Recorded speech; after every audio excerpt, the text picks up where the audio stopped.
dari situ memang ada makhluk tak kasat mata yang menjadi penunggu. Dan semua kengerian ini berawal dari sepotong kisah gaib di masa lampau.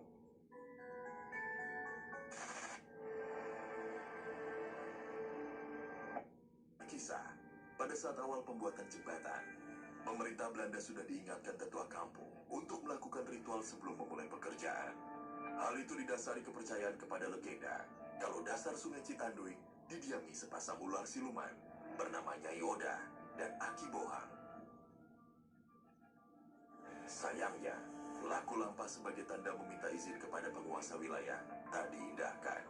Pekerja terus melakukan pengerukan sungai, dan yang dikhawatirkan benar-benar terjadi.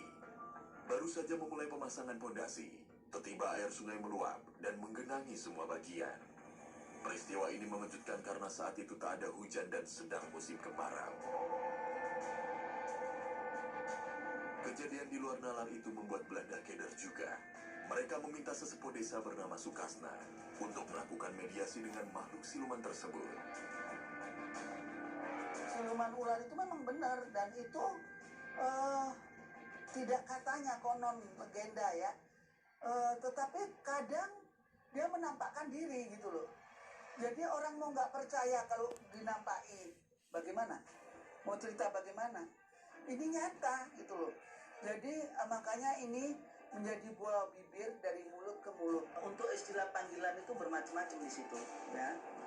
Ada yang jaga keramat ya, ada Nyirahong, Oda ya, macam-macam. Jadi sepanjang orang-orang kalau lewat situ mesti menyebut asmalah, mesti dia doa aja terus. Kalau mereka keadaan terpaksa harus lewat situ, masalahnya mereka nggak mau jadi tumbal atau semacam ada kejadian yang aneh-aneh gitu. Jadi menghindarilah, mereka mawas diri. Dan jembatan ini sampai hari ini itu masih angker banget. Sukasna melakukan tapa dan bermediasi dengan sang penunggu. Hasil musyawarah di alam gaib itu menghasilkan kesepakatan. Nyai Oda dan Aki Bohang berjanji tak akan mengganggu dan akan menjaga jembatan sampai ratusan tahun. Namun mereka meminta satu syarat. Belanda harus menyediakan sepasang pengantin berwujud perawan cantik dan berjaga tampan sebagai tumbal dan akan diangkat sebagai anak.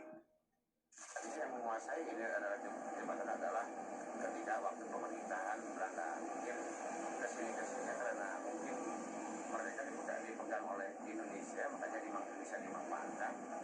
Kalau kita ke mungkin perusahaan adalah istilahnya PJK, namanya jauh karena ketinggiannya jembatan Cirangul itu, makanya kebanyakan di sini adalah yang niat bunuh diri pasti datangnya ke Cirangul. Di situ kan sudah ada wanti-wanti kalau mau jadi pengantin atau sepasang pengantin baru ya, diwanti-wanti sama leluhur mereka yang tua-tua, jangan lewat situ deh ya, atau muter gitu. Masalahnya jangan sampai kejadian yang aneh-aneh terjadi gitu.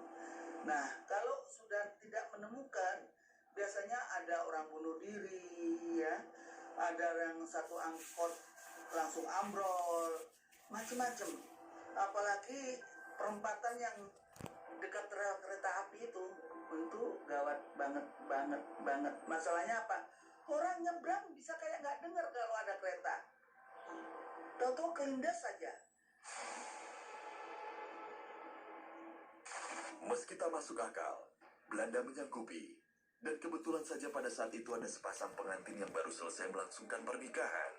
Siasat ditempuh. Pengantin baru diundang pimpinan proyek untuk diberikan cenderamata. Alih-alih mendapatkan hadiah, pasangan yang sedang berbahagia itu dibawa ke lokasi pengecoran di tengah sungai. Sesampainya di sana, pengantin langsung diceburkan ke lubang pondasi. Tanpa belas kasihan, keduanya ditimbun cor adonan dari semen, batu, dan pasir. Keduanya terkubur hidup-hidup sebagai tumbal perjanjian. Jadi orang Hindia Belanda itu nggak mau menguburkan ya. Begitu dia terluka parah, udah dibiarin aja di situ, malah ditindin batu. Bila perlu lu mati-mati aja sendiri sampai mengering. Begitu. Jadi orang merintih, orang menangis, orang macam-macam suara yang ada di situ.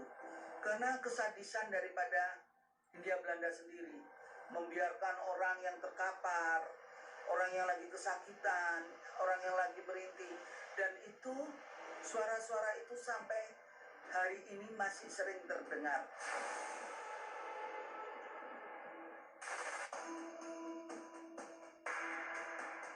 Konon, sampai kini arwah pasangan pengantin ini masih terperangkap di alam astral. Sukma mereka mendiami pondasi bagian tengah jembatan. Mereka tak terima diperlakukan dengan keji dan berjanji akan menuntut balas sampai Sukma terlepas dari raga. Ada gerbang gaib sepanjang kita itu mengetahui kalau kita mempunyai daya lindungi semacam anak indigo atau terawangannya masuk, mereka akan bisa menjelaskan dan akan menerangkan ya. Di situ ada apa aja ya, ada siapa saja, apa aja, dan di sana rawannya yang bagaimana.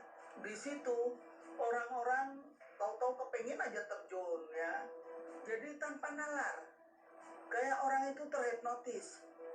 Jadi sekarang umpamanya Mbak Rani nih, sepasang kekasih ya, mau sudah ditentukan harinya mau nikahnya, tahu-tahu ngeblank, kepengen yang lari-lari sampai dikejar-kejar sama orang apa-apa, ini tanpa nalar. Jadi penghuni-penghuni yang ada di situ ya, Roro Gentayangan ini pada keluar semua, ngerasukin badan raga daripada yang mau jadi pengantin ini. Itu makanan empuk bagi penghuni-penghuni situ. Pada cerita yang lain, tumbal jembatan Cirahong tidak saja sepasang pengantin. Ada juga penduduk biasa yang tergoda mendapatkan emas yang ditebar Belanda di lubang pondasi. Ketika mereka sedang asik mengumpulkan emas, saat itu pula adonan coksemen dicurahkan ke dalam lubang. Arwah orang-orang tak berdosa itu kabarnya masih tergantung di ruang hampa udara. Sebagian yang lain menyatu di tempat